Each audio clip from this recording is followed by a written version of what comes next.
You gotta take that down. Okay, that's along with the ash tree. You gotta definitely take that down. I can't believe this isn't on the ground. Really? Look at that fracture. Yeah. That thing is getting ready to swizzle stick apart.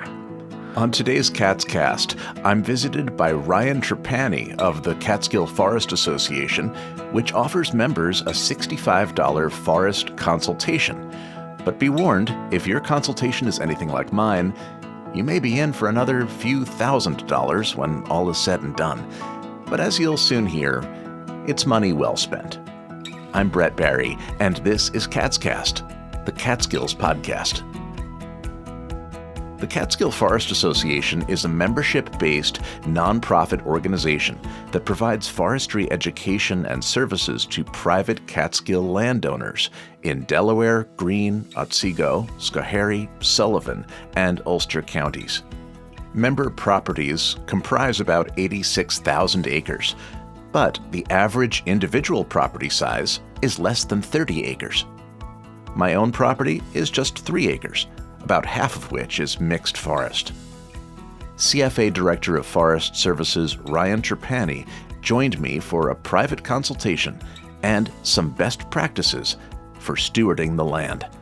Yeah, we do about 300 of these consultations throughout the 6 counties of the Catskills, mainly in northern end of Ulster County, northern end of Sullivan, and the eastern end of Delaware County. And it's mainly for people who own less than 30 acres. A lot of them are from the city, just moved here maybe in the last 10 years, but not all. But yeah, I'd say from 0 to 30 acres. And it's nice because we get to go on their property instead of, reading about it or looking at YouTube or something. The average parcel size in the Catskills is what? About 17, 18 acres. So the mix of private and public land here in the Catskills is kind of unique.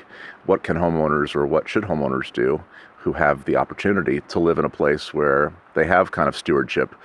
Just by planting certain trees, doing the right cutting here and there in the woods. It could be opening up one fruit tree or a nut tree like an oak tree. Otherwise, if you do nothing, really, that's our whole thing, right? Our whole shtick is the cost of doing nothing. If you do nothing, it's not that we won't have forests, it just won't be the quality. We'll have quantity. We have quantity of forest today, we just don't have the quality. Yeah, that's something that I've often thought about is, just let it go, let it be wild. But there's no wild anymore, right? Because humans impacted the environment many years ago. So now there's a give and take. Well, some might argue, like myself, maybe wild is just a urban construct. Maybe there never was wild, right? I mean, because there were Native Americans here and they were messing around, and Europeans were doing the same thing. And they were living off of the land in a way that we think of Native Americans.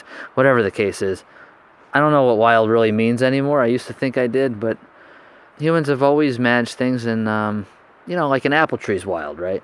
You can find an apple tree that's wild, but can it be better if you prune it? What happens if you leave it alone, the woods around the apple tree? Well, maple trees grow around and they shade it out. So is that better? I don't know. Tell me a little bit about these consultations, what the benefit is for members of the Catskill Forest Association to take advantage of that, and how often should that occur for the most benefit? People usually have a consultation once a year. It can be as simple as, they just want us to look at hazardous trees near the house, and they don't really trust anyone else to look at it, or they want like what they perceive to be an objective opinion. Or it can be more complicated, and you're going out in the woods, and it's the back 10 or 20 acres, not sure what to do with it, have been told letting it go is fine. And you could forgive people for thinking that, because that's really what we've been taught. I mean, you have the forest preserves surrounding us. That's what the biggest landowner's doing, the state of New York. Why wouldn't you, right? Who are you? Are you better than the state of New York? A lot of people are like, well, they're doing it, I'll let it go too. And there's ramifications, there's consequences to that as well. But yeah, it can be as simple as just looking at a hazardous tree or assessing it to, what to do with the rest of the property. Hazard trees weren't even on my radar as we began walking the property, and you already know where that's leading. But I was curious about dead wood and whether I should be tidying it up. So one thing I'd ask you about specifically is, there's lots of dead wood, stuff that comes down. Yeah. Right here, for example, and also just some standing timber. Some of it I see woodpeckers using, and I don't want to touch it.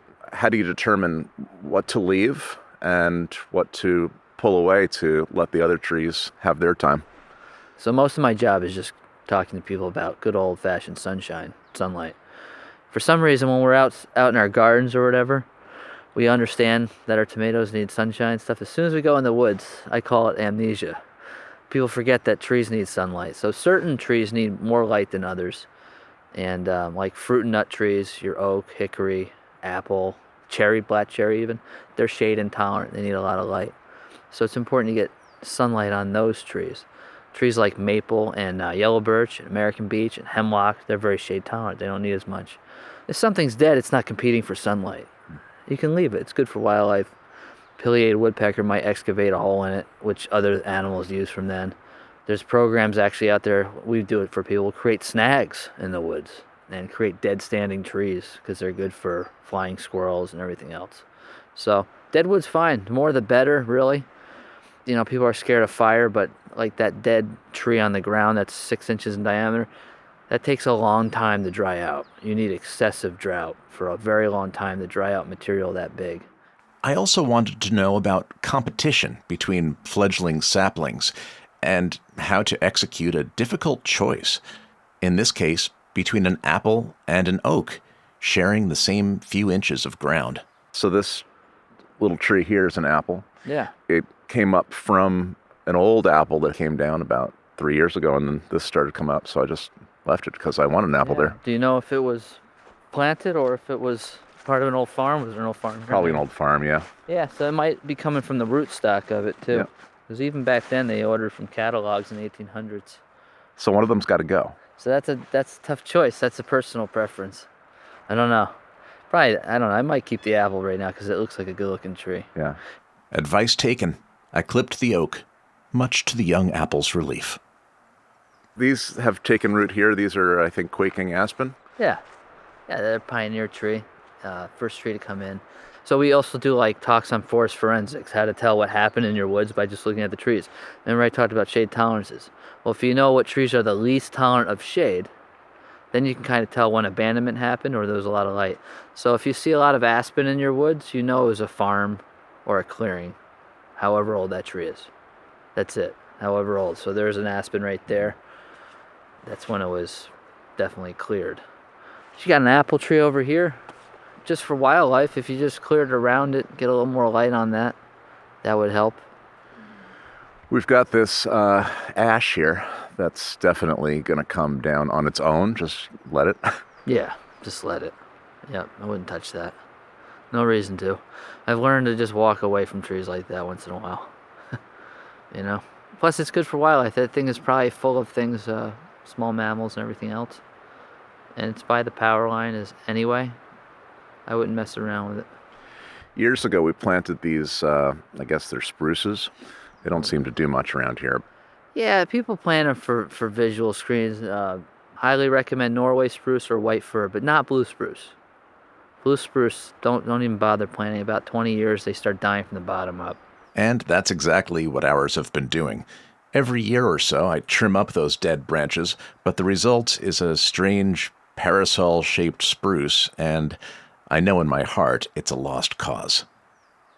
I walked with Ryan over to another cluster of young trees, aspen, birch, and oak, sharing too little space with each other. Again, I wondered whether to intervene. The birch might be your thing, or the aspen, you know. A lot of people are grouse hunters, or they just like grouse to look at them. Aspen, grouse go together hand in hand. They love each other, right? The grouse feed on the aspen buds. So that's my thing, but that doesn't mean you have to preserve this oak. And you could be a flake right now and leave all of them for now. It wouldn't hurt for another 10 years, by the way. Okay. You have time. Nothing in the tree world is usually that dire, you know, unless there's like a invasive blight or something. All three are still safe for now. And then Ryan spotted a tree I didn't know we had, and gave some reasoning for weeding out a few others. Yep, there's a hickory. Wow. That's kind of unexpected. That's kind of a rare tree, I would imagine, on your property. I didn't see any others. For the benefit of this hickory, would you take these aspens out? Yeah. Yep, it's just glorified weeding on the ultra perennial scale. That's all cutting is. So you can either girdle or you can cut down. If it's in your yardscape here, you probably want to cut them down and use them or get rid of them. But if it was in the woods, you can either cut them, leave them on the ground, coarse woody debris for wildlife, or use them for firewood, or you can just girdle them, which is 2 rings around them if we were in the woods, And that way you get sunlight onto your tree, your crop tree we call that, the tree you want to keep. That's a lot of what we do is just crop tree management, because landowners get that, oh, the tree I want to keep. Instead of having them look at all the trees to cut, we just get them to look at the trees to keep, because there's usually far fewer trees that are really nice in quality they want to keep. So here's multiflora rose. Most people don't like it. I love it, but I know it's invasive. That's why I said most. I think it has a place. It does have cover, and it's really good for grouse and stuff like that. Some people, if it's not native, they just want to get rid of it, but you should have a reason. I like to call it interfering species. If it's interfering with a goal of yours, then get rid of it. If it's not, I don't know. And it's tricky because it's called wild rose, right? But not wild to here.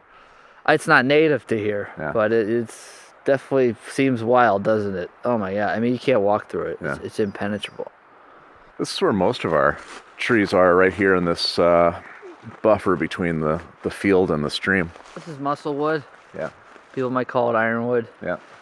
Or Carpinus caroliniana. It always grows on these field edges or near the stream. Good tree to have. And this is actually hop hornbeam or ironwood as well. This one with the really flaky bark. Same thing. Comes in old fields all the time. And these evergreens? Norway spruce. Wow.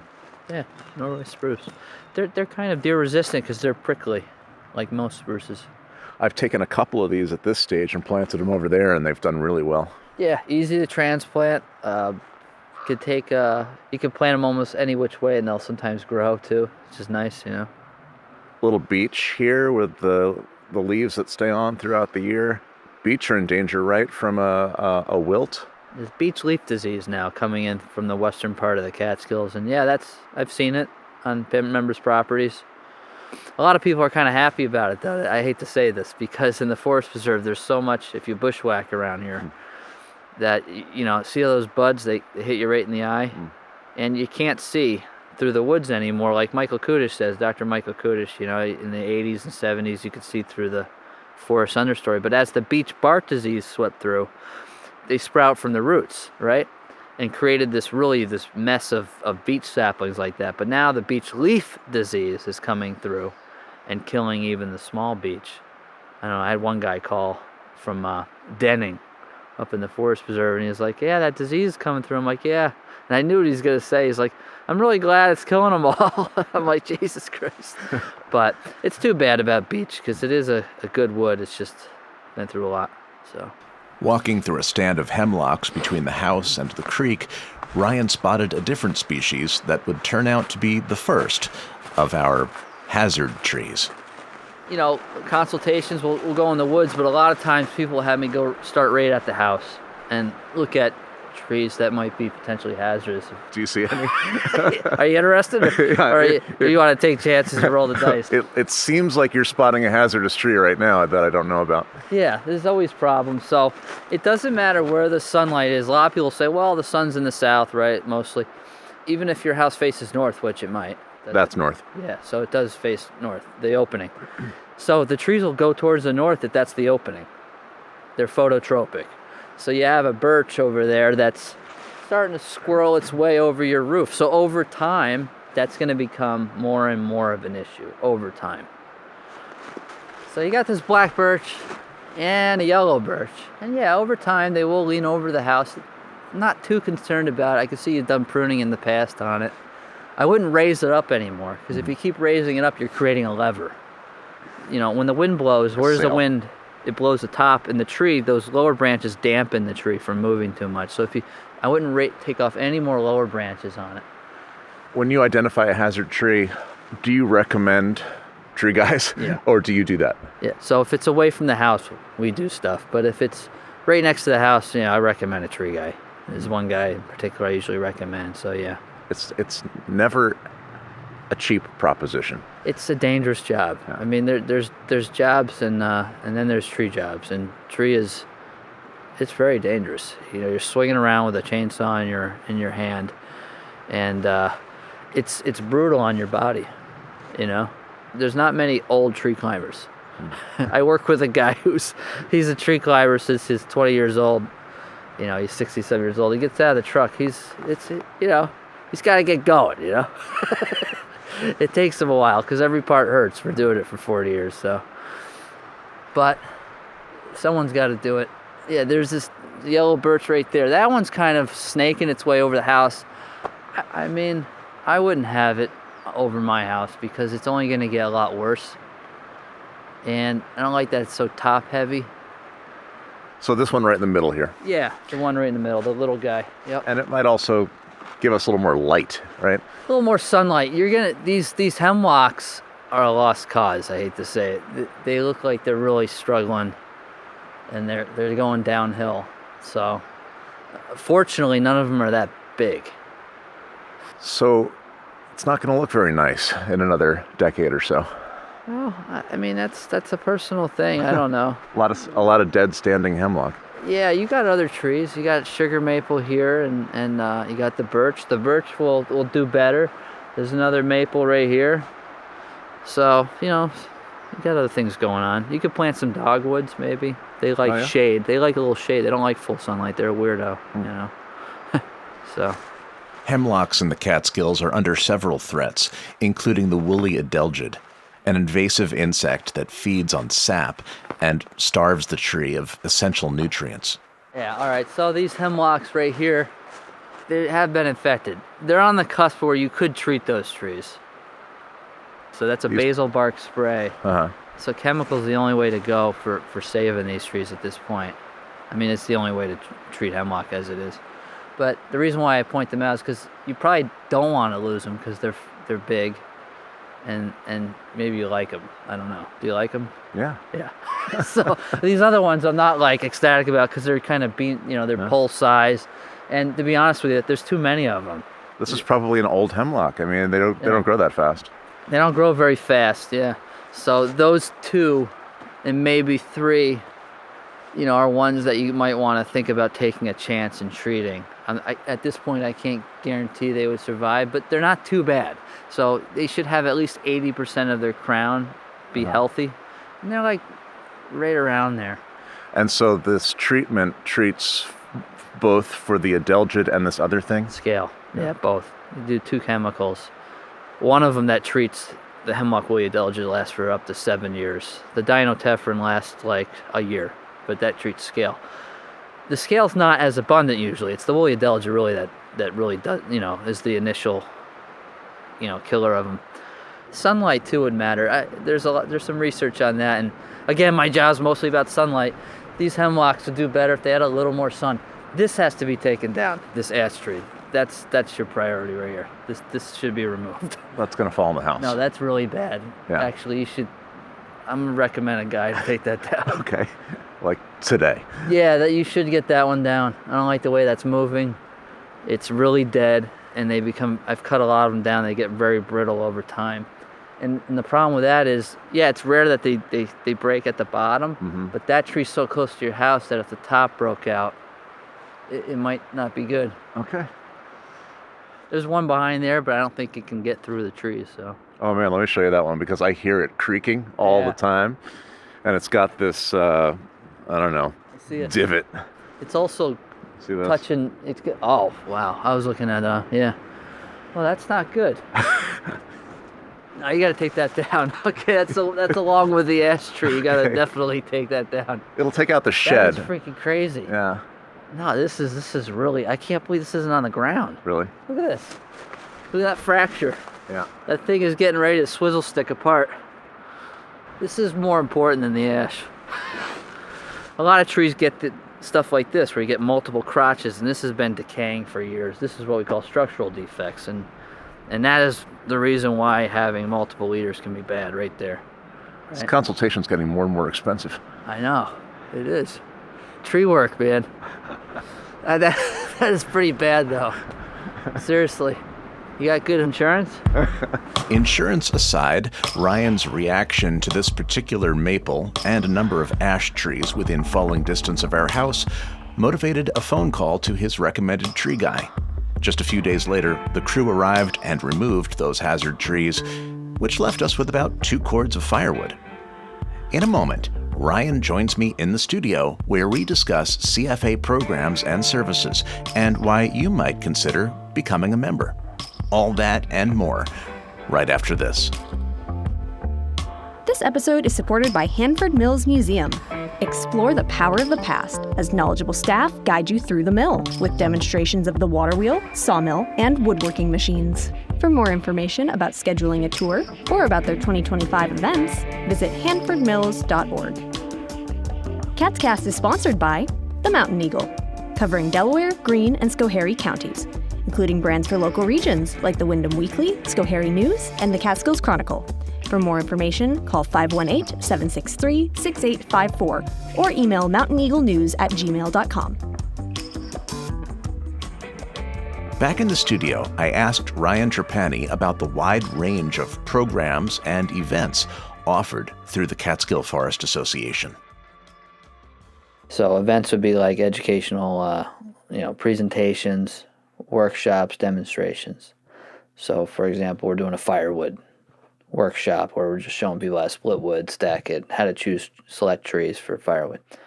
Then we do programs, and programs are field services that we actually do for members, and those include our invasive species program, our wildlife habitat management program, where we actually do the work for people, apple tree pruning, apple tree grafting, portable sawmill program, forest bird, which is we'll install owl boxes, kestrel boxes, pileated woodpecker boxes. They have a forest farming program where, do shiitake cultivation, inoculation for people right on their site, right at their house. Also do ginseng, plant ginseng on their forest if they have the right site. We have a tree planting program where we'll plant 2 trees. And it's all these programs are really meant to demonstrate on someone's property on how to do it if they want to do it themselves. Some people do want to do it themselves, some people don't, but whatever the case is, we'll do it. So, You've been doing a radio show much longer than I have. From the Forest has been going, 15 years now? Okay, you are listening to From the Forest on WIOX Community Radio. 2010, we started From the Forest every Wednesday, 6 to 7 p.m. on WIOX Roxbury. It's fun. I get to interview someone different every week, and I've learned a lot. Now it's kind of like our archive on what to refer to. Did it start as just a radio show and then turn into something that you were able to archive as a podcast, or were you able to podcast from the beginning? No, it started out as a radio show, and then we archived later on. So I don't know how many shows are archived there, maybe over 400, but we're on show 710 or so. If you could give landowners in the Catskills 1 or 2 pieces of advice, what would they be? I guess to keep an open mind about their forest, that there is a cost of doing nothing. Just leaving your forest be, there is a cost to that, and you're always managing for something, even if you're doing nothing. And if you're doing nothing, usually it means that you're managing for only shade tolerant kind of plants.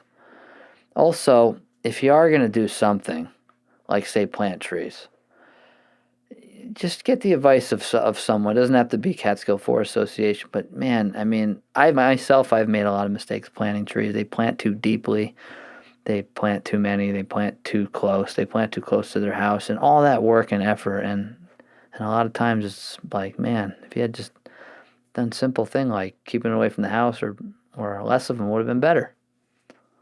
Who is the Catskill Forest Association for? Who would you recommend become a member, and why? I would say anyone who lives in the Catskills, really.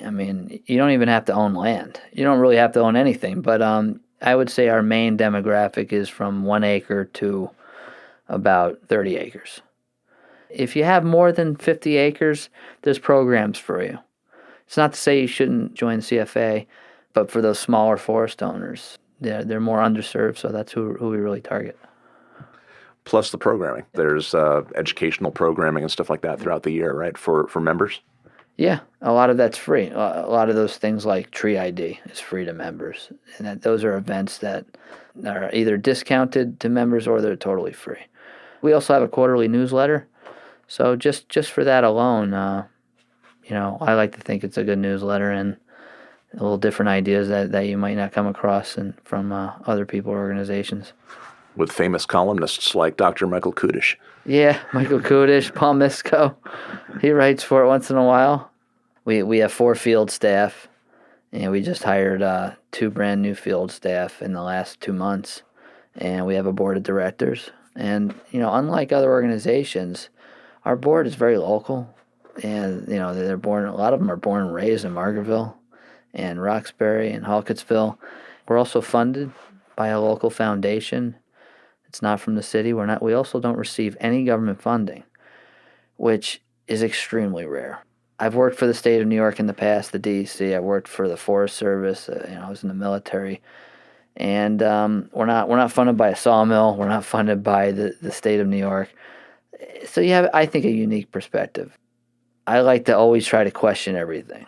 That's, to me, being skeptical and remaining skeptical is what science is all about. So, you come out of school, you think, invasive species is non-native, it's bad. Well, now it's like, well, why is it bad? I have to be able to say why it's bad. Why is a plant bad? And I feel like CFA enables me to kind of do that. To see a full list of services and events, or to sign on as a member and book your own forest consultation, head over to catskillforest.org. Ryan's From the Forest radio show can be accessed at fromtheforest.podbean.com. Catscast, the Catskills podcast, is a production of Silver Hollow Audio. Transcription by Jerome Kozlowskis. Announcements by Campbell Brown. Please be sure you're subscribed to the show wherever you get your podcasts. Rate and review so more listeners can find us. And keep in touch at catscast.com and on Instagram at Catscast. Tune in next time for the art of Emily Cole and the tattoos she's inspiring 150 years later. Until then, I'm Brett Barry. Thanks for listening. Many thanks to our local sponsors. Join us as a monthly member listener or make a one-time contribution at catscast.com/support. Thank you.